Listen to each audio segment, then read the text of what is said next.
This is Heidi Muyeso-Kunzman again, and Mary, I think, will be joining us. She's actually traveling a lot now with work after being from her trip, so she had on moderating today, but we just weren't sure it was going to work out, so we thought it would be best if I did it. So I think she'll be joining us. We'll hope so.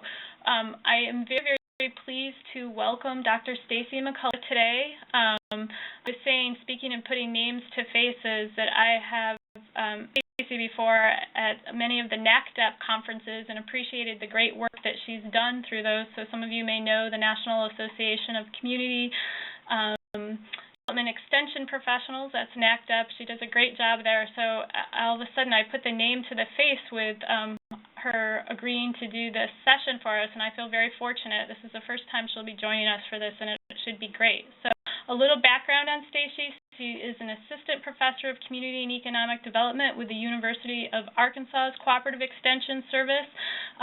While there, she's affiliated with the Public Policy Center, also the Arkansas Procurement Assistance Center. Her statewide responsibilities include many that you will all identify with: entrepreneurship, public policy, agritourism, and rural development. I think it's important to note that with her rural development work, she's also very county-based. She supports 25 counties in that work. So, and she's joining us from on the road today, so we'll extra special thank you for that. It's also important to note that she is now the Southern Region's representative on the National Association of Community Development Extension Professionals Association. So she's a big player in NACDEP, and we appreciate all that she does for us through that. So Stacy, if there's anything you want to add, please do. Otherwise, I'm going to turn it over to you. I don't add about myself. I'm just glad to be here. And first, can everybody hear me okay? Yes, sound great. Okay. Today, I know this is kind of the sixth of the session that you all are doing. I participated in this training back when I started Extension in my career, probably 7 or 8 years ago. And so I've kind of seen this from that perspective, but this is my first time being a presenter, so hopefully it will be acceptable. Hopefully we'll have a little bit of fun today as well. Today's session is on community assets, and there's basically 4 types of things that we're going to kind of go over today. The first is asset-based community development. We're going to look at 2 models, both the ABCD model, as they call it, and also the community capitals framework, and they're basically 2 different ways of characterizing those assets that exist within a community. But we're also going to talk about how you can kind of use those to match those assets within a community, but then also how you can then utilize that. It's one to know those assets exist, but you know, a lot more that you can do with that to leverage those and make good things happen. And so we're going to touch a little bit of that. I do have to credit Bo Ballou. Probably many of you know Bo. I think he's done this session several years in the past, and so I adapted what he had. Some of the slides in here are pretty much exactly what he had. Some of them are some things that I added through my work, and some of them are things that I tested at a training in Florida that we did a couple of weeks ago. So hopefully something from this, and we'll go from there. So to start, I just wanted to kind of hear from you all what the key attributes make your community special to you, the place that you live or the place that you work. You can kind of text those into the chat. We'll kind of do those real quick. Everybody's had a chance to give this some thought because we posted it as a question in our Moodle site last week, so chime in.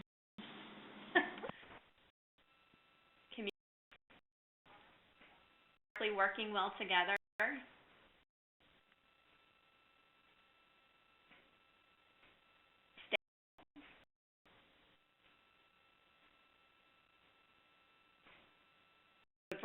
Services, the county seat, support that community members provide each other. And so we're going to talk about all of those things, plus a lot of other things, and kind of how they fit together, and how you can kind of utilize those to better understand the community, help the groups that you're working with better understand, appreciate what they have, and then how they might be able to use that in moving forward. When we start talking about community assets, I also like to just start by talking about community capacity. And there's lots of different definitions. If you were to Google this, I mean, I think the first time I Googled that, I found hundreds of different things. These two really hit home to me because they really focus on how important it is that it's done locally, that it's something that there's initiative taken at the local level to address things that are going on that they want to see change in their communities. I live in Arkansas, and a big part of the Arkansas area is the Delta, and that goes through a lot of other states in the South as well. I know you all have depressed areas in every part of the country where you might live.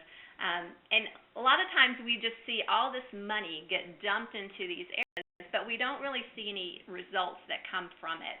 And I think part of it is always focused on the external stuff and not focusing on the local people and the local resources and how you can use those to problems that they see and that they think are important as opposed to outsiders coming in.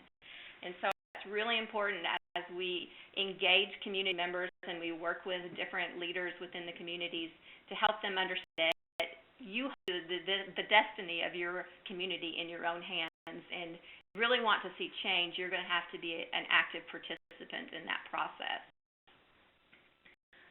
We're going to start with asset-based community development, and this is adapted from the work of John Kretzmann and John McKnight. In 1993, they had a book called Building Communities from the Inside Out. It's been used worldwide. It's used in rural areas as well as urban areas, rich areas, poor areas, areas that are growing, areas that are declining. When I was taking my coursework for my PhD over the last several years, that was one of the textbooks that they had to order. And it's not really a textbook, it's more of a community handbook. There's lots of good ideas for how you can identify those assets and then utilize those assets in your work. And have worked or you've been to community planning or strategic planning events, and focus is really on what are the problems, what are the things that we want to fix. You can raise your hand or do your arrow.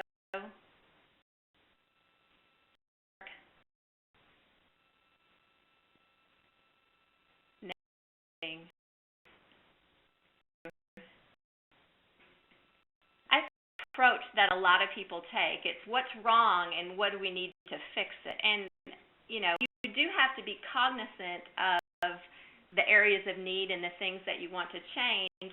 Starting from that perspective is, it almost sets you back in the process to begin with. You know, you're overall trying to overcome those challenges or reverse negative trends, but there's a lot of reasons why that thinking from that perspective can be problematic. Stacey, if you pause for just a minute, some people are telling me I am seeing your presentation loud and clear. Others, can you all raise your hand by checking that arrow if you're not seeing the presentation? Because I'm seeing it just fine on my screen. Are there people who are seeing it on normally?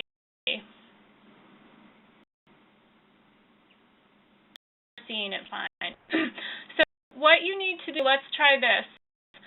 If you see it clear screen, go up to the little drop down box that you have at the top of your screen that says you're viewing Stacey's application.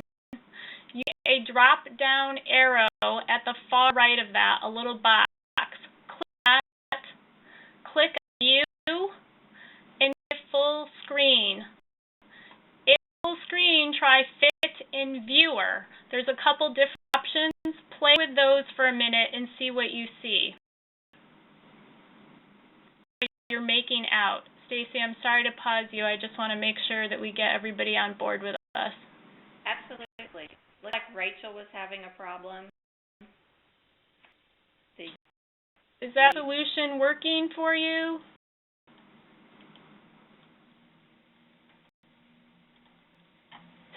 Again, at the top of your screen, there's a little drop-down box, to the far right of it. Go drop down, click on that, and click on View.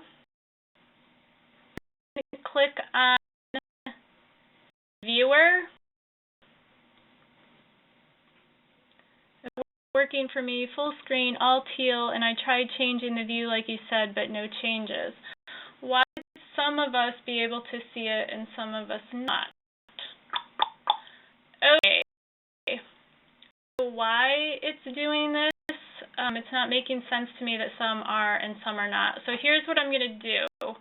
I am going to attach a PowerPoint. Well, let's do one thing, Stacy. Let's try getting out you for a minute. Okay. And, let's try getting out and going back in, reloading it, and let's see if that works. If that doesn't work, we'll see if I can load it on my screen, and I'll advance it when you tell me, Stacy, and we'll see if that works. Okay. Okay, share and load back up again. Thanks, everyone.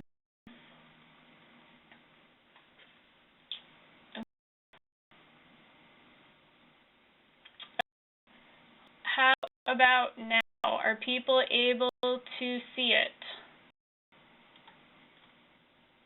Yes. Okay, and are you seeing it as small or big?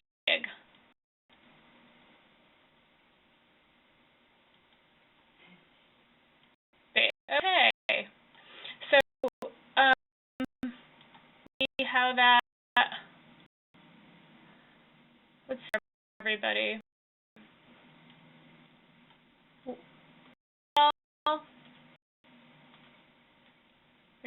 Just fine. Okay, I think we're good then. Great. Thank you, Stacey. Go ahead. So, thinking about kind of the problems with focusing just on the needs or deficiencies within a community. One of the things is that those negative images only represent a partial truth, and by focusing on them, you tend to overlook all the positive things that are happening within a community. And so that's one of the reasons why asset-based community development helps you kind of get a bigger picture. It's not you're looking at those assets in a vacuum. You know that there are issues, but you're having a balance of recognizing there are both strengths and weaknesses, and that you need to take advantage of your strengths in order to help overcome those weaknesses. The problem is that it tends, looking from a needs perspective, tends to have programs or resources directed in a real piecemeal fashion. So you're not seeing, a comprehensive look at what are all the things that we can do to address a problem. You're just focusing money on one little thing, and you don't get a cohesive strategy to really create some positive change. The problem is that sometimes that results in money coming direct to resource providers or service providers. So it might be in the forms of grants where these interveners can help facilitate a process or get things going in a different direction, but there aren't any resources that really end up getting allocated to the residents and the entities that are actually living and working in those communities. And that can kind of cause some imbalances in terms of how well things are being implemented. It have a negative effect on local leadership because it can make those local leaders feel like there's hope. There's nothing we can do. We keep to put things to the, we try to keep addressing problems and focusing on these problems, and it doesn't empower them to actually go out and think about alternative ways of maybe using the positive things in their community to overcome those challenges. And the last thing, when we see this with other types of programs, whether it's programs at disadvantaged individuals, a lot of people feel focusing on needs discourages the idea of self-help, that you can actually make a difference and change the direction of your life or the direction of your community on its own without necessarily all these other people out there helping pull you along. And so these are some reasons why asset-based community development kind of emerged back in the 90s as an alternative way of looking at things. Everything okay? Cool. So with asset-based community development, the focus is obviously on discovering what are the capacities and assets that exist within that community, and use those to, or leveraging those to create policies and activities that can then create that positive change. So it's an internal focus as opposed to looking outside for help. It's looking at what can we do. And a big piece of that is looking at the relationships and utilizing those relationships and how all the different things within the community can fit together to help address those problems. 4 arenas within this ABCD model for covering assets, and they are people, voluntary associations, local institutions, and resources. So we'll talk about each one of those separately to begin with, and we're going to start with people. Communities and counties, they're the ones that always seem to find a way to get people involved. They have the skills and talents of a variety of people that really mobilize, and they're kind of the people that are always involved in everything, but no matter how busy they are, they still seem to find time to get things going. But that's one aspect of those people assets. There are also hidden assets that within people that you may not be realizing or reaching out to, and so part of this is involving those people as well. So about people in your community that have key positions and access to important resources, who are the people? Who do they tend to be? Can you all say examples?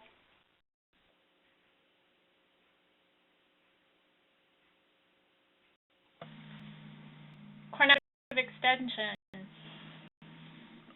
Our Office of Extension Service, the electeds, the counselors, someone put in there. Certain department heads, absolutely. The local colleges. See, what's that? Cornell Cooperative Extension. Industry, active citizens, there we go, local professionals. So people can come from a variety of different places, and a lot of times we go to the same types of people. In Arkansas, I know business owners, NGOs, some great ones to live there. In Arkansas, all of our counties have a local advisory group, and I think sometimes we miss the boat on that. We have a little checklist, and they try to make sure they include someone from the schools and someone from the health industry or the healthcare industry and someone from these different places. And sometimes they overlook people that maybe just have some time and some grades but aren't always at the table or aren't always getting asked to do things. And so it's really important as you're looking at the assets that relate to people that you look at everyone in the community and try to find, are there some hidden talents or skills that maybe you haven't been utilizing that would be important to what it is that you're trying to achieve. At the end of the day, it's tapping into the skills and talents of somebody who has some capacity to contribute. And so by reaching out to that diverse group, so not only the key people that you always think about, the ones that have access to other people or access to money or different resources, but also looking beyond those people to the others in the community that might have something to offer, and especially within the context of a specific thing that you're looking at. I mentioned a while ago that we don't just, when we do mapping, we don't just start identifying all the assets that are out there. We're doing it in conjunction with something that we want to be changing. And even though you're focusing on the assets, it's not without keeping those needs in mind. There are a couple of tools that are available, and you probably didn't put these on the site, but I did include the link in this PowerPoint. On the SRDC, the Southern Rural Development Center website, there are a couple of basically just worksheets that can help you sort of try to identify those people tools that are those people assets that exist within a community. So the capacity inventory of individuals is really focusing on the skills that specific people have developed or that they possess, where community participation and leadership inventory helps you try to find some of those emerging leaders that might not obviously come to mind when you're trying to figure out who should be involved. I'll just note that actually, Stacy, I was just trying to go in and see if it was those particularly, but we did list a couple of the assessment tools. There are some on the site. Okay, good. Okay. This category that I want to talk a little bit about are voluntary associations. And so, as interprofessionals know, on an ex officio level or sometimes on a work-related level, we get pulled into different associations that exist within the community or around the state. Some of us also have personal associations. So I want to ask you guys what types of voluntary associations you belong to. In that, we had a question from Peggy who asked if the skills as people are, as we do these assessments, if the skills are self-reported. Either. The worksheets that you'll find on the list that I posted are ones that really is looking at when they're trying to figure out who do we want to involve in this process. Those are things that they use. The individual one is ones where they kind of do their self-assessment of what they think they're good at. But you could kind of do that. We've done groups where both have done it. Like I might do an assessment of somebody and they might do a self-assessment, or vice versa. I might do one of myself and someone else does it, and we compare them. And that's a good way of learning about whether people maybe have skills that you think you know about but you don't really know about. So it is always important to make that connection with them on a personal level.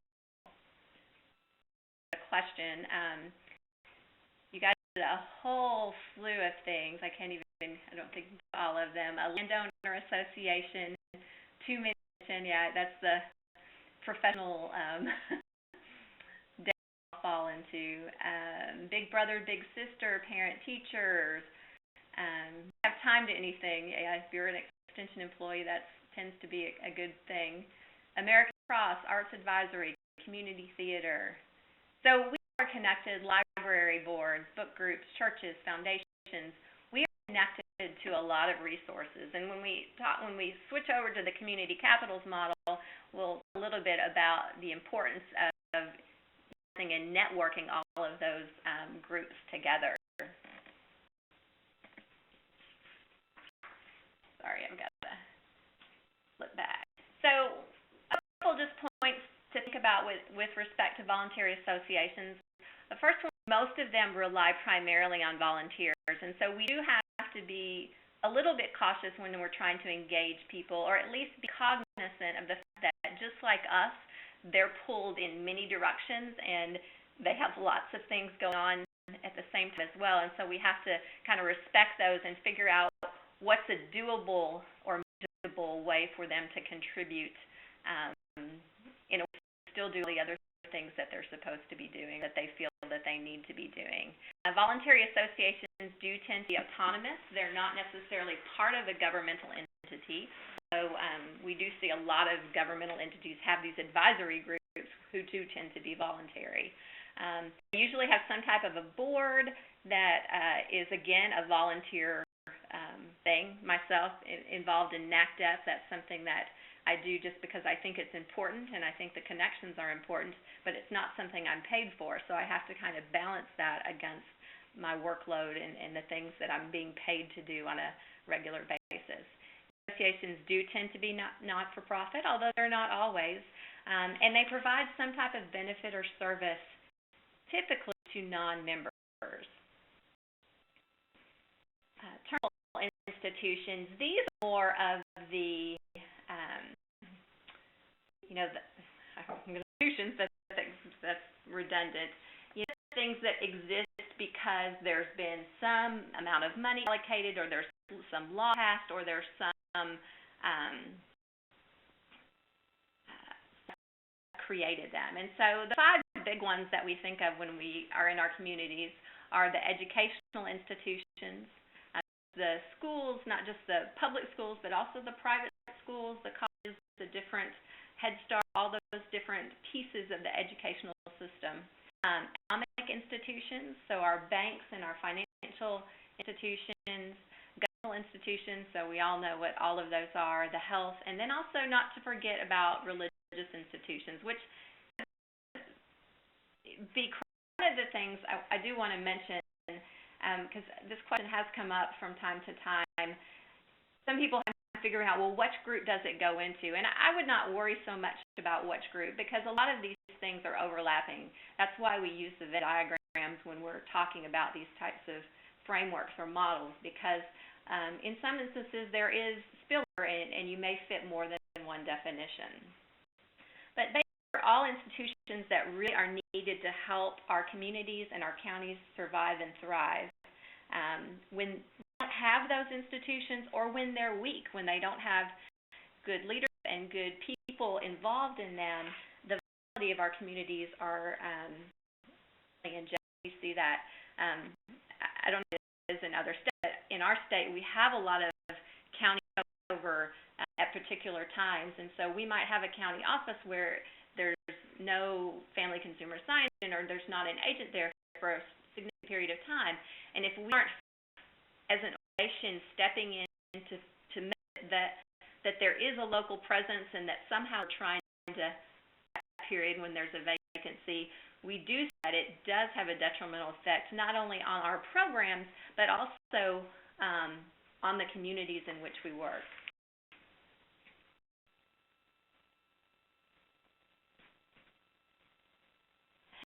A lot of commonalities in my mind between the voluntary associations and the formal institutions. Both of them are necessary within our communities, because one or the other, probably alone, are not capable of providing all of the things that meet the needs of our communities. And they're both vital pieces of the puzzle. It's important that they're working well together, complementing each other when they can, supporting each other when they can. Because if those two entities, or those two groups of entities, are working well together, I think you're going to see a stronger community than when they're at odds, or when one thinks the other isn't important. There has to be some mutual respect and mutual collaboration, coordination, and really just thinking for the value that they both provide within a community.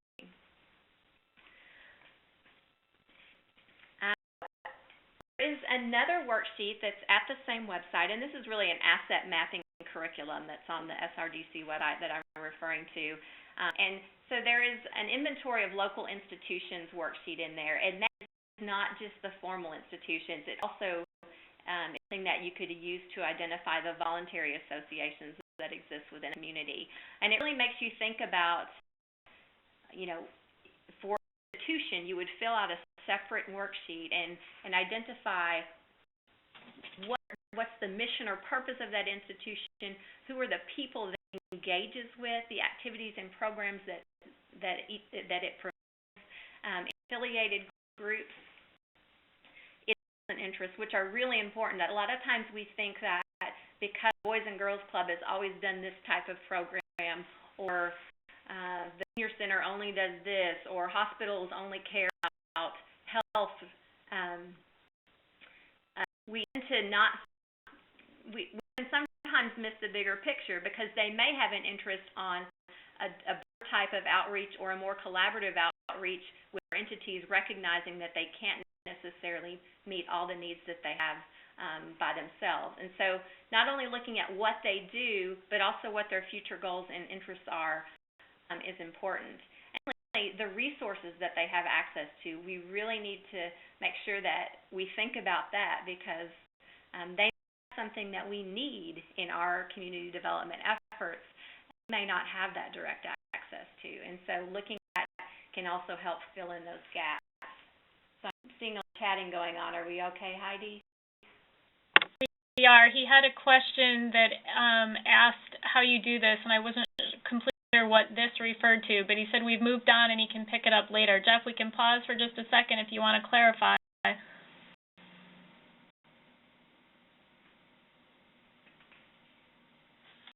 So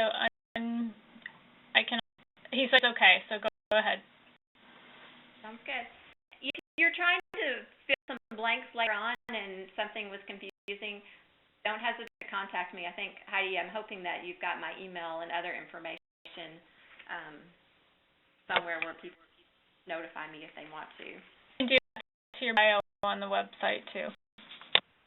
Good. Last category within the ABCD model are the resources, and it really is not, it's a combination of both those natural resources that are out there, but the things that we as mankind have created. And so the built structures can be just the public facilities that are there, but the housing that exists within the community, the educational center, the actual infrastructure from not only the community perspective, but the individual or sector perspective are also part of this category. The historical and cultural sites or assets that we have accumulated over time is an important piece of this puzzle, as are recreational areas. And this is not by any means a comprehensive list. These are just some of the common examples that are out there. Those built structures, it's important to not only think about the ones that are filled, but the ones that are vacant. A lot of times we think of these abandoned buildings down on Main Street or elsewhere as eyesores and nuisances, but if we think about it as assets and really try to figure out, is there some potential use or benefit that we can use these structures to fill, I think we have a better chance of having a positive thing happen as opposed to just thinking, well, they're just eyesores that we just automatically need to tear down.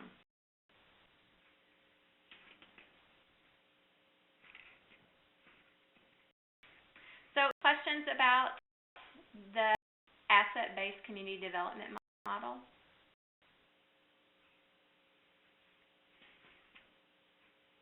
So apply this after we get through community capitals. Just add to what Stacy's saying, when I first learned about this, I don't know how familiar it is to everybody, but it's just, to me, a tremendous tool. Having been through lots of visioning processes that have come at things from the other end, and I just realized what a cycle we get into of thinking about what we don't have and who we're going to go to outside of our communities to address it. And I love this approach because it's really amazing for community members to sit in a meeting and do that asset assessment and realize, I've been where said, well, we really need this, and somebody else pops up and says, yeah, but we have this, and you start realizing that you actually do have a lot of the things that you might be looking for, or have closer ways to get them than to pay a lot of money to have somebody else bring it in. That there's ways to create it, and it's opportunities. It's really inspiring, I think, certainly from having facilitated those, but also seeing the reaction of the people sitting at the meeting. So I get excited about this. Summary. I like that. Now that we've explored the 4 arenas of asset-based community development, I'm going to turn now to another model, which is the community capitals model or the community capitals framework. And this is work, this is based on work by the Flores from Iowa State.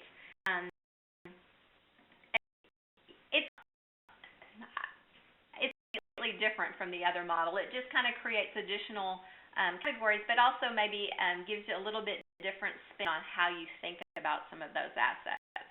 And so the Capitals Framework is based on 7 different categories of assets that exist within a community.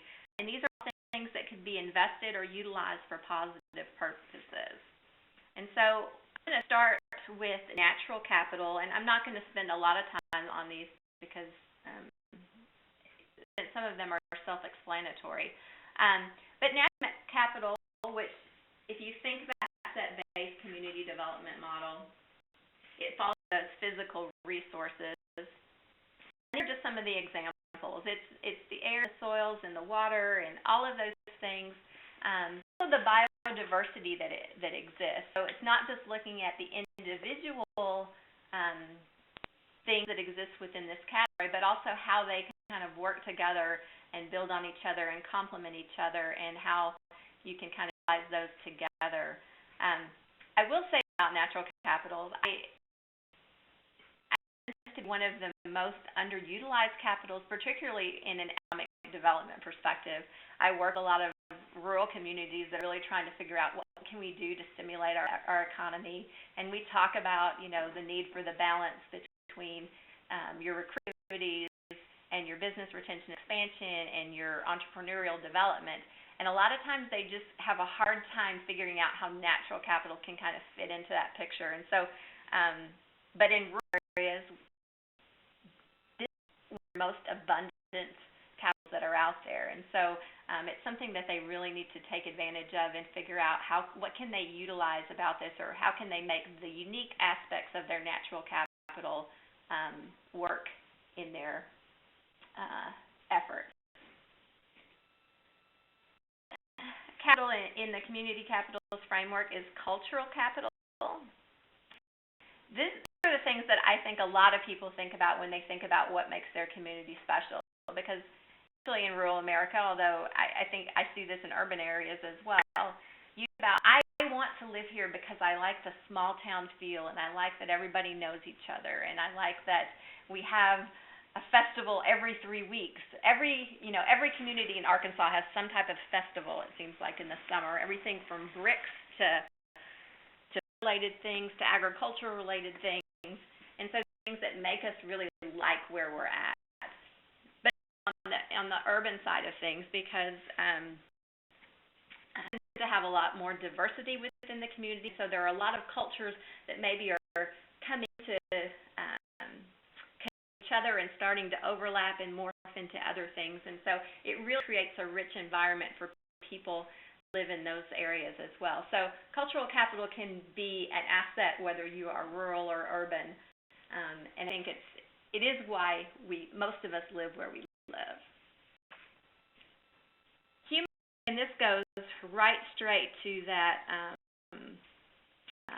those pieces that we looked at in the previous model. All the things that live within the people that reside. So I'm looking at something on that here. So County, our arts advisor group finished writing a cultural plan adopted by our legislature to implement it. It's a tough one when people are trying to make it economically. Any is. Hold that till we get towards the end where we start applying some of these tools, because I think we might be able to stimulate some good discussion around that. But don't forget, one human capital, I think it's important to note, and I find this human capital tends to be the one I think of that it's most easy to change, leverage. You may not be able to change your natural capital immediately. There are lots of things that you can do, lots of programs that you can implement that are towards stimulating and increasing that human capital that exists within a community. But we have to keep in mind that it's so closely tied to the other things that are out there. It's tied to what is our educational system. If we have a poor educational system, then that impacts our ability to increase our human capital. And so thinking about how these capitals relate to each other is going to be a critical part in figuring out how you can leverage them to increase capacity within your community. Social capital, the importance of those groups. Social capital are the connections that exist within a community, and it can be between people and it can be between organizations. And there are two important aspects of this. There's the bridging aspects and the bonding. So the bridging has to do with connecting across groups of people or across organizations, whereas the bonding is the cohesiveness that exists within specific organizations. And it's important that you have both, but if you have an imbalance, a lot of times bonding, if you have an abundance of bonding social capital, it can sometimes create isolation or need to connect to anybody else. They've got everything they need. Their needs are being one specific organization. And so you really have to look at, when you're trying to build capacity in this area, how you can stimulate both of those types of social capital to really make the community more vibrant. I'm not going to read all the words on all these slides, but there are a lot of aspects that relate to the strength of your social capital. It relates with everything.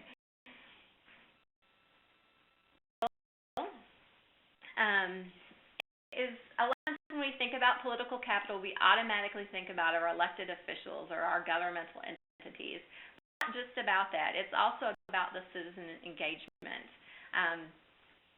We center in Arkansas that I'm also part of, in addition to development, our Public Policy Center, and it's really about citizen engagement, because better informed and better engaged people in a community huge difference in whether you have good policy within that community. And so really having an environment that encourages that engagement, that there's a trust between citizens and their governmental entities, which I know in this day and age sometimes it seems like that doesn't exist at all, and there's lots of reasons why it doesn't exist. The more that we can create an environment where there is that trust, where elected and appointed officials are transparent and responsive to the citizens, and the citizens also supportive and trustful of their governmental entity, can make a huge difference in whether you are in terms of where you feel like the future for your community, or whether you feel that the future is not looking so good for your community. This one forward, and this is the one where everybody thinks they need more when they're doing community development. It's the financial resources that are available to help support projects and initiatives that you have going on in your communities. And so obviously our banks and financial institutions are critical to this. Community foundations, grants, the tax base in the community, access to credit, these are all important things. And a lot of times what you'll also see in community initiatives, if you look at hometown competitiveness, for example, a initiative that's similar in the Midwest, building wealth is an important pillar within that initiative, because it is so important.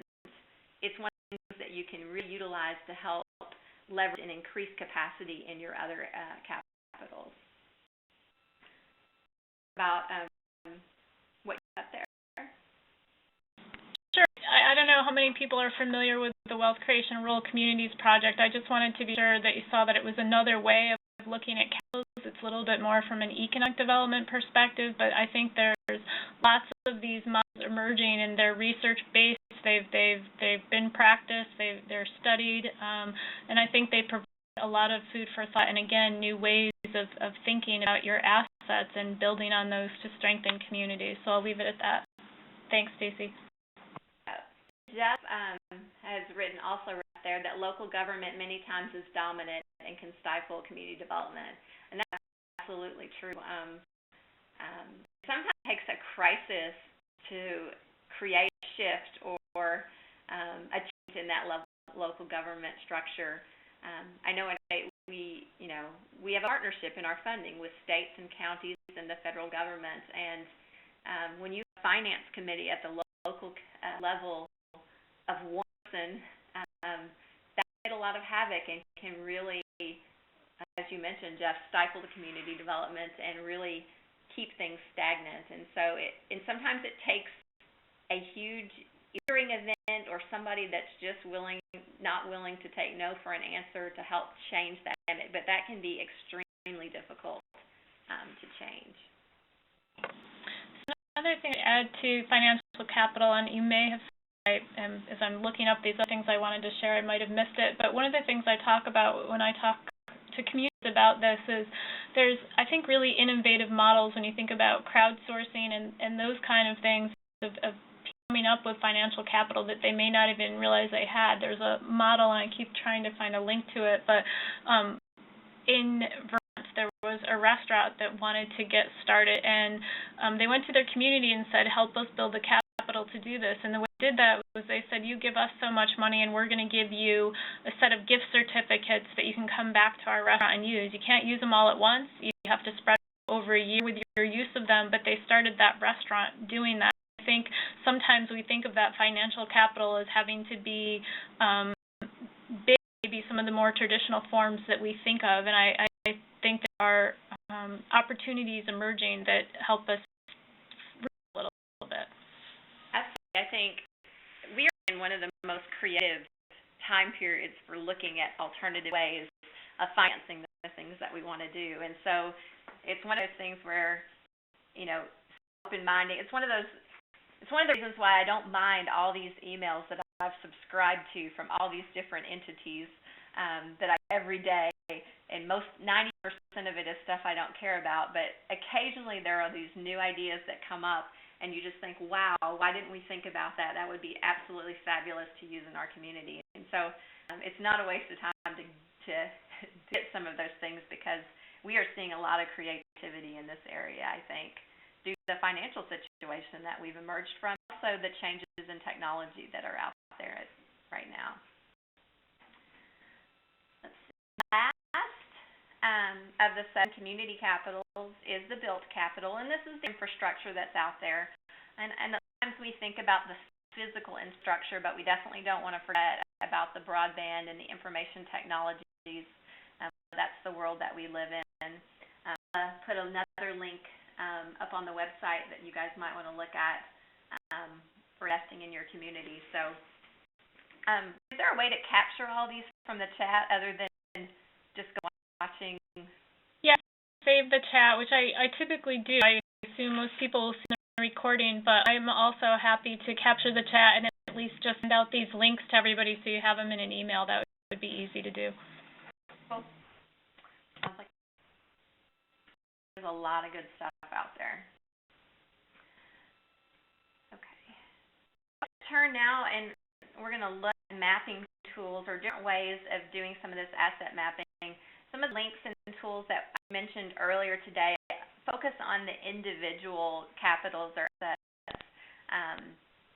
While you can do it that way, you can kind of do it one by one. A lot of community initiatives, a lot of facilitatory processes or strategic planning processes will look at all of them at the same time. So I'm going to start with some of you have seen. How many of you have been involved or have knowledge of the Stronger Economies Together, the SET program?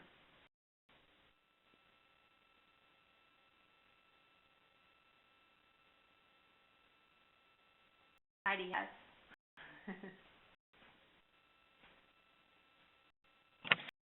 Folks from Tioga and Chemung counties are on, but they actually adopted the program.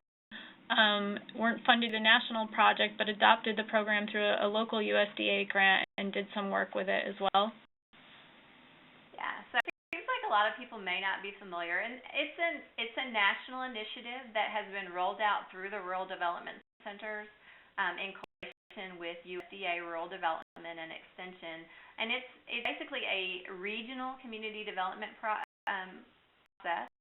I think they're in phase 4, so they just have included 2 communities. Okay, Washington has it somewhere. North Carolina, I saw New York, I think, somewhere earlier. And so it's a community development, it's a community planning process like many others. They've done a really good job, I think, of incorporating both the asset mapping or the asset-based development model and the community capitals model together. And the reason that these models are so important is that it really helps you look at the whole picture of all the things that we have available to us that we can utilize to support our local efforts. And you don't want to just do this within a vacuum.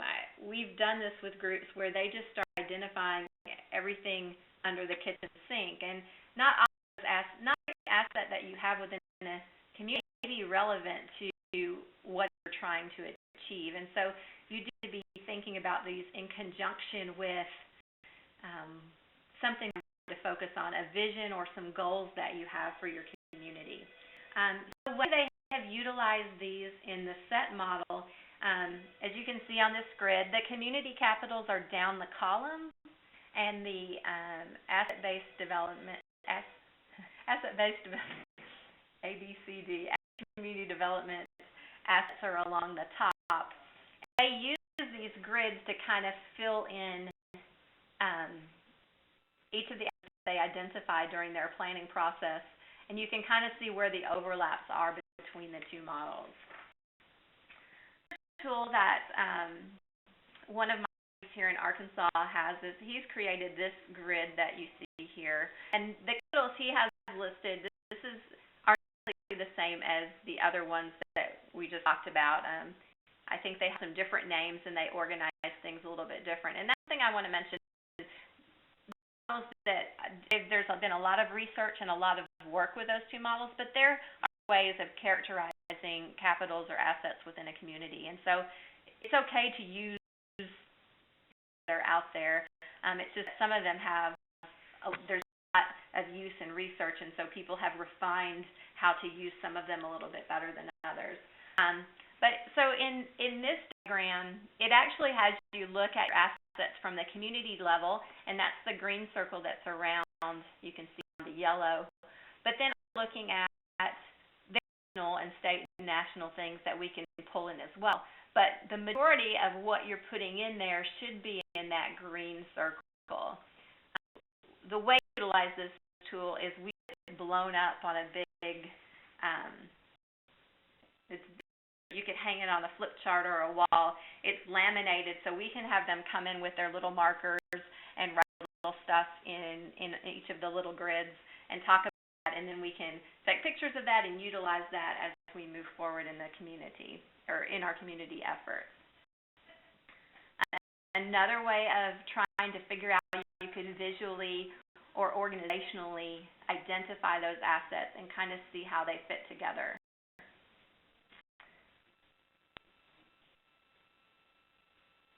I had a little here.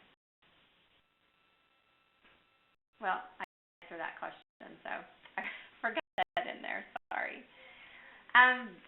Today's technological age, there are different ways of using GIS and other technology as a mapping tool. So this is an example that I found from Colorado. And again, you can see with this model in the legend, they characterize the assets differently than the other two ways that we've talked about it. But kind of a really nice representation. So in this perspective, you can kind of map it out within the grid so that you can see where some of these at least physical assets might exist, but you could also put in your social or your human capital assets as well. And so it helps you see where the concentrations are, where the maybe big, I don't know, opposite of a concentration, but where it's a little more sparse. And so thinking about how to invest and increase your capacity within these areas, you can kind of see where you might want to focus and where you might want to try to bridge between sources that exist so that you can cover a wider area. What is one down, Jeff is asking? Pipeline assets? I knew you were going to ask that. I have no idea. I will be honest. I was online and that question came up in Florida and I had forgotten to look that up. I don't know. Are you using it in the same way? The way we use pipeline here is thinking about education to career pipeline. So how do we connect? And because this is I think actually this college campus is part of it. So there is a national initiative around education to career pipeline. So it's thinking about how do we connect young people to career opportunities in the area. Yep. You're probably right. And Heidi, I liked your other comment that you wrote about being aware of multiple models is nice because it gives us opportunity to adapt components. We had a discussion coming back from a community meeting a couple weeks ago on what is more intuitive to our, the public. We talk about community capitals, we talk about assets, but is there another term that would resonate better with them so that they would have a better understanding of it? And I think that's important for us as community development practitioners to be aware that the language we speak, because we read about this and we hear about this, is different from the language that maybe the people we're working with can understand. And so thinking about it in terms of that is important. You could almost even have a group that you were working with identify its own categories of assets, and then you can just help coach them to make sure that they're covering all the bases. And if they're using different words than you would use or than the models use, that's okay. It's whatever it's going to work. Okay. So those are 3 examples, and obviously this it doesn't necessarily look it's self-defined and created through a software package, but don't forget about existing packages that you can use. Your state may have, or some of the other government agencies may have mapping things that you can layer, so you can see the natural resources, you can see the way or the other infrastructure things. So don't be afraid. It doesn't have to all be identified by the groups you're working with. Sometimes that's just data that's available, and you can just layer that on to your, and then have the community members identify other things that are out there so that they're not having to think about everything by themselves, because sometimes we take for granted what's available in our communities. Okay, so the last thing I want to talk about is incorporating this whole idea of asset mapping into our community development efforts. You have to know that these things exist, but it's another to actually try to figure out, well, what can I do with that? How can I utilize that? And so kind of this may look like it's a circular or a, almost a linear process, but in truth, a lot of times when we're engaged in community development initiatives, these things are happening simultaneously, and you're crisscrossing in between. Can you guys see us doing that? I didn't realize I was doing that, but maybe you can't see that. Context, the blue that you see up there in the top center, those are the things that you've identified through your mapping process. Or exercises that you're doing with a community. But you can also take actions specific to leveraging those assets or capitals that you have within the community to reach some outcomes that, again, relate to those. And so it kind of explain it in different words. Let's see. Click back here. So characteristics or the context, those are the things that you've identified. So those are the things you're going to look to leverage as you try to move forward in your initiative. And you have the commitments that you make. How can you utilize those things to create the changes that you want to happen? And then once you've started creating some of those changes, how does that then impact those capitals? So one thing that you'll see in a moment is that these things build within each other. So if you start the assets that you have in your community, they tend to build on each other and they impact each other. So, making changes to your educational system is going to have a change in your capital that you have, and that may have ultimately a cultural change. And so you start building on each other and creating changes within the other categories of assets that you have as well. And so it tends to be a spiraling up process, or sometimes it could be a spiraling down process. I'm going to ask what a logic model is. Do they talk about logic models and extension, or is that old school? Well, I put this in there specifically because, kind of one of the big things with an extension is knowing what these logic models are. But it is actually a community development process, or you can think about it in that perspective. And so I did want to put that in there. I'm also going to talk about the Breakthrough Solutions model that my colleague does, and then a little bit about Stronger Economies Together, although I'll say I'm not an expert in SET, but I since it's such a big initiative and there are so many places around the country involved, I definitely wanted to include that. So about the logic model, we'll start with the basics because almost everybody in Extension, no matter what discipline you're in, knows about this. You have situations and priorities, your assumptions, the external factors that are built into that model, but you start thinking about those. You start by thinking about what are the things that we want to see happen within our community. And again, it doesn't have to be what are the problems, it's just what do we want our future to look like. Then that context, so the situation, the assumptions, the external factors, and that can be used to shape your priorities, the activities that we think are ultimately going to make these changes. And so when you look at the logic model, you've got the context, you've got the process, that's where you're utilizing your inputs and you're doing your activities, engaging your participants, and then the outcomes are what you see. I mean, they call it outcomes in the logic model for a reason. So this of utilizing community capitals in a developmental process is the same thing that we do every day in Extension with our logic model. Another model, and this is Mark's breakthrough solution. I will stress that this is something that he's looking at streamlining, because one of the things that we found, and I think we're seeing this to some extent in SEC as well, people have a lot of patience for a year-long planning process or a 6-month planning process, even though it's probably in their best interest. So we need to be figuring out what can we do to help engage people and get them going, maybe tease them a little bit with some short-term things so that they're willing to invest in the longer-term initiatives. But in this model as well,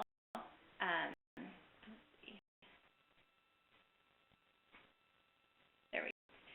The base of his model are those assets. And again, he has different categories, but the community starts by identifying those. Then they think about the process. So what are the strategies that we're going to do to create wealth or achieve whatever it is we're going to want to achieve with our outcomes? And again, in a vacuum, as you go through this process, you don't just stop here, because once you start achieving these outcomes, you are using the assets that you have available. And so you're continually going through this process to build that capacity. Remember, going back to the beginning, I talked about it's all about building that local capacity, and not just a one-shot type deal where you're in, you're out, and everything's done, like never done. One of the things that I want to touch on in addition to this, and it's sort of that we talked about, are barriers. And so there are things that we need to be aware of, and we need to be cognizant that barriers do exist, and to figure out what it is that we can do to deal with those barriers. And so if we think back to that mapping tool I showed you before from SET, where we had with the community capitals down on the columns and the asset-based community development across the rows in the top, also add the barriers column to that, so that, it's important to anticipate what those barriers are and think about how we can utilize our assets to try to think at a time so that we can maybe do something about them. There's something. Celeste.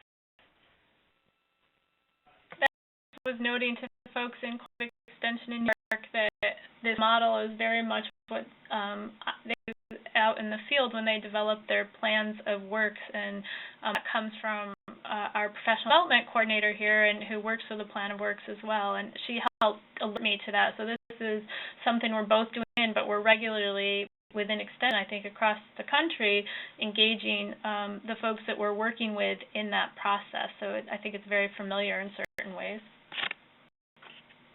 And the things, when you're doing asset mapping and looking at not only the capitals, using it to identify the barriers, it helps you also see that interrelatedness that we mentioned earlier.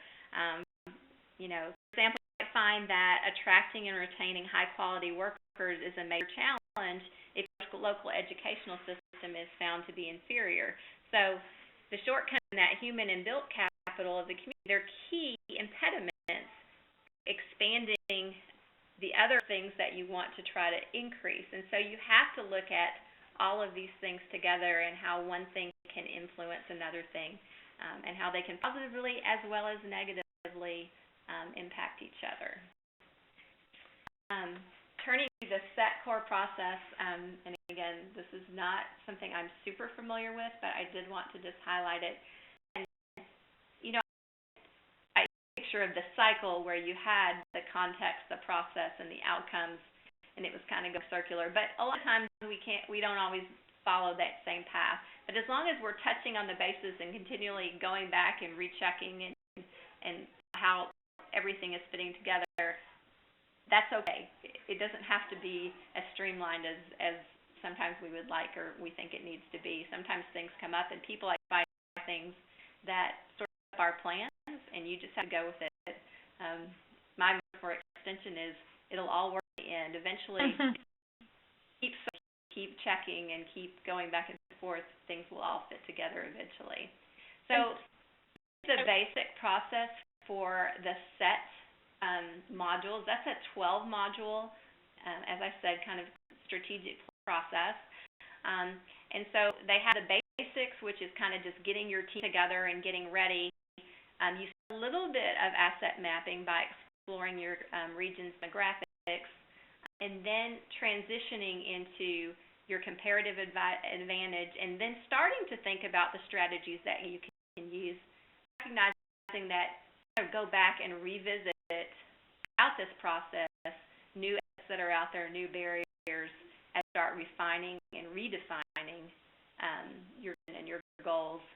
And so with this process, context is actually coming through, so that mapping process is coming through in different parts of this initial model. But you're still getting all three of those together at some point to kind of achieve what you're wanting to achieve. So what I'd like to do, I think, is go back to the question that was raised earlier, because I think we're doing okay on time, it looks like. From Peggy in Genesee County, our advisory group finished writing a cultural plan adopted by our legislature. Now we have to implement. It's a tough sell when people are trying to make it economically. Any ideas? So think about this as our issue. What we're trying to do is figure out how we can implement our cultural plan. And again, I don't know the details of that, but does anybody have some ideas on some potential assets? And again, you may not be familiar with Genesee County, but some potential types or groups of assets that might be helpful in trying to figure out how you can sell on the idea of implementing this plan.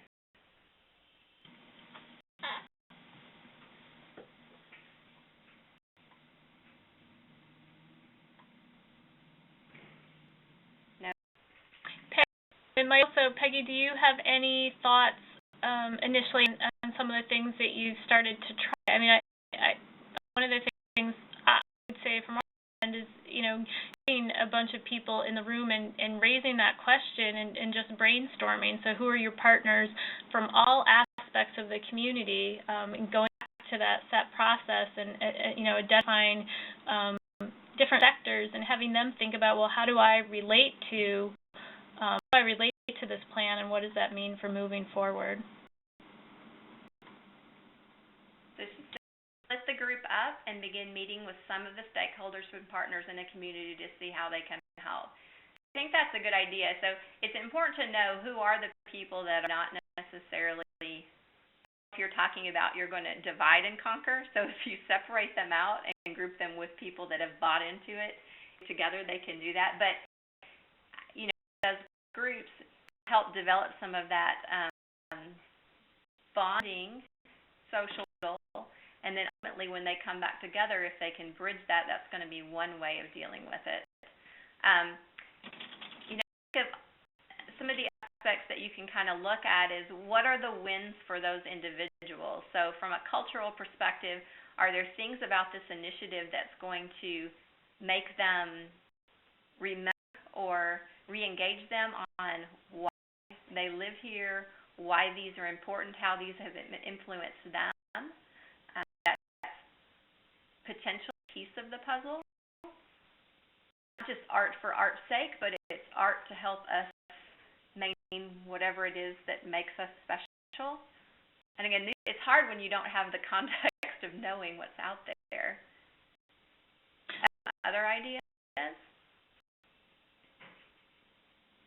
I'll add, I think that goes along with what you're saying, Stacey, is it might even be worthwhile having those stakeholders as you come in really map out assets in each of those other areas that they see related to the plan.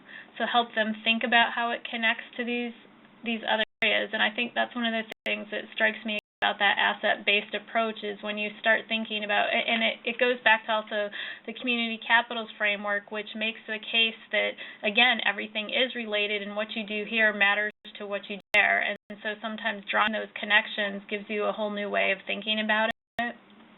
Yeah.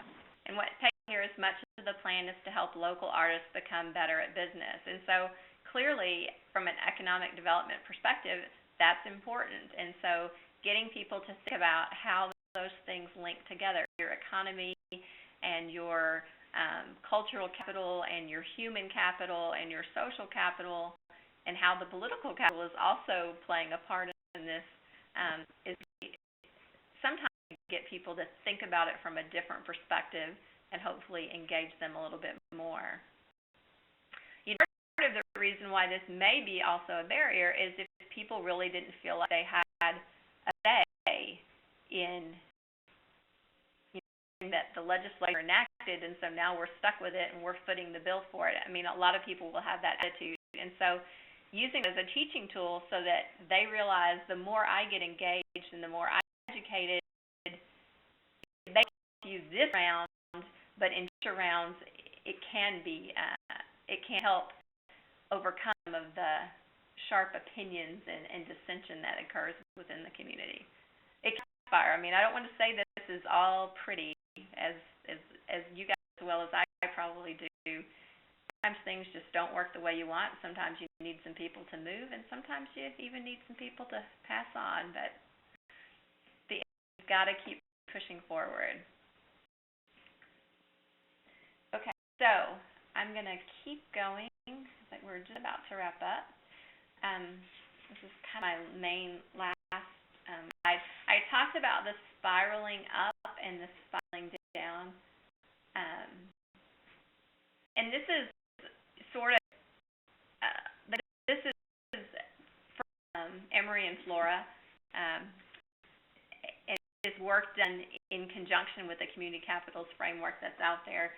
And really one of the reasons this model emerged, and also the other model, the asset-based community development model emerged, is that we do see the spiraling down. I mean, we've seen in areas when you start with that loss of jobs and the people start leaving, and then you've got your declines in capital. And so it's very hard to start reversing those trends once they've started down that slope. But it doesn't have to be that way, because it can spiral up just as easily as it can spiral down. So the sooner you can intervene during a spiraling down process, or if you're not in that bad situation, really start thinking about it from this asset-based perspective. You eventually huge things happen by just not focusing on all those problems and all those needs, and this is going to happen, and then this is going to happen. Instead, think about, well, if we did this, if we our youth in this, or if we captured more wealth and invested in our community, this could happen. And those things do start building on each other. And so it's really a way of thinking, and it's a framework of mind that is critical. It's the difference. I mean, and I see the hope, and I see the things that they're thinking about. Well, we've got these great things happening. Let's see what else we can do. It's so different, and it's so much easier for them, it seems like, than the ones that are just focusing on those negatives. And so, to me, that's the big advantage of this.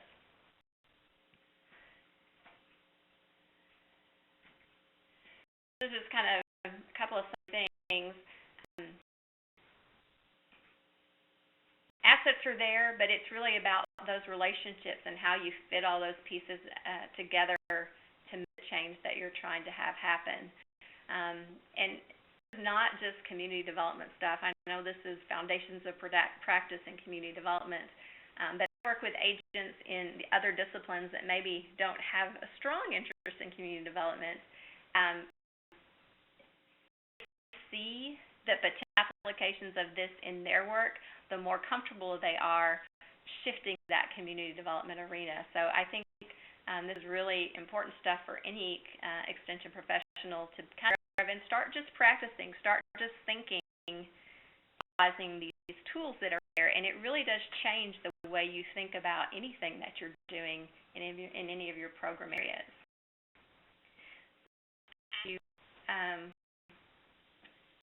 What do you think you could use the information that we talked about today in your work? Someone typed anything in yet?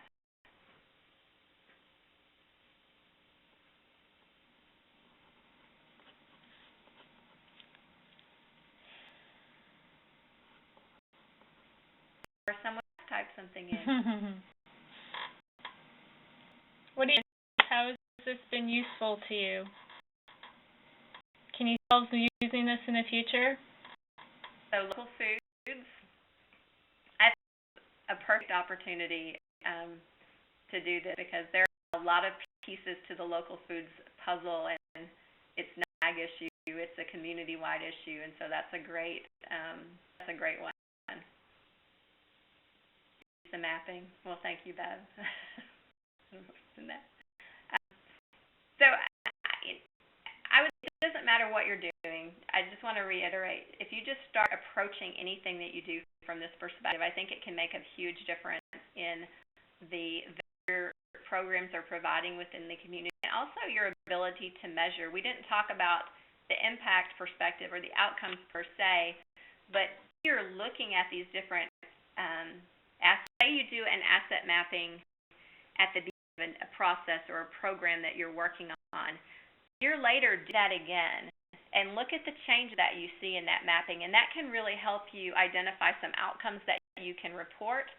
It can help you maybe think about, well, maybe we weren't leveraging this as well as we could have because we would have expected to see a bigger change in this. So I think from an evaluation perspective, we don't tend to think of this like in those terms, but I think this could be used. Here's some other things that people were listing with a leader. You could use this with your leadership programs, and we do that with our county leadership programs that we support. Community garden coordination and facilitation, schools, agricultural leadership and communication. Jill, it's good to see you there. I was happy to see your name. She's from my state. High functioning groups that you could work with who would understand this.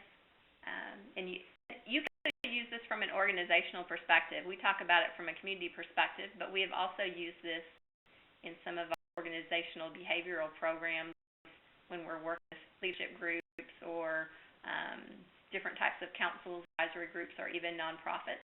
So think of it as well. This is a great way to start having documentable things that you have related to that, and again, thinking about those impacts that you show between all the different things that we're doing, natural resources, cultural development. Yeah, and again, to me, human capital is one of the easiest ones to start creating some changes in, but use that as a kicking off point to also think about how it can change those other assets within the community. And I think that would be great. So guys, if there are some other related to these that you think would be helpful, obviously we couldn't go into a lot of depth in 9 time period, but if there are some things you'd like to see in future programs, please feel free to chat those as well, or send me or Heidi an email, and we'll make sure that whoever does this next time, if it's me or someone else, includes it, and maybe it'll show up in some of our future research we're doing in these areas. very much, Stacy, for that offer. That's great. And for asking folks how they might use it. I think that's really helpful for us all. I wanted to add just a couple of points to reinforce, I think, what Stacy said. Was talking about that set core process and showed those modules and noting that it's messy, that, you know, the pieces fall in chronological order. One of the things I talk with our educators here in New York about is that, in fact, I say we don't always go through that entire process. Extension is often brought into or asked to come into processes that maybe aren't completely functioning as a full process, or that have already completed pieces of the step along the way. And so I think what's really valuable about that model from my perspective is just giving you the bigger picture, and it gives you a way to think about when you are coming into a situation, okay, where is this community? What have you done? What do they need to do? And how can I help them move forward? I think some of the times we're brought in is when they are at a point where they're stuck. And so I just think it's a good framework to help tease how to get out of the situation, I think. And again, I completely agree with Stacy about the value of these tools, because I think so many an extent, no matter what our kind of content area is that we support, work with communities in one way or another, you know, range from all types and sizes, but, you know, a small group of people that are working together collectively often. And so I think they're very, very handy tools in lots of ways. So Stacy, you're running. Thanks so much for this great presentation. As Stacy moved us ahead, we have next week the community development process. So we'll hear more about some of this from Deb Tootle next week, and it is already our last session. So, and Mary was able to join us, and I mentioned that we weren't about the technology, and she made it through. So, Mary, if there's anything you want to add to the discussion, I unmute you, or feel free to type in. But otherwise, we'll plan on seeing everybody next week. I will, as per the request, chat notes and send you the links that folks shared this week, so I'll send that out by email. And do go into the Moodle site if you haven't been there. Some of the assessment tools that Stacy mentioned are in there, and you can pull them out and adapt them as you need to and use them as tools in your community. So I think that's it. Anything else wants to share? Have a great week, everyone, and we'll talk to you next week. Stacy, thank you again.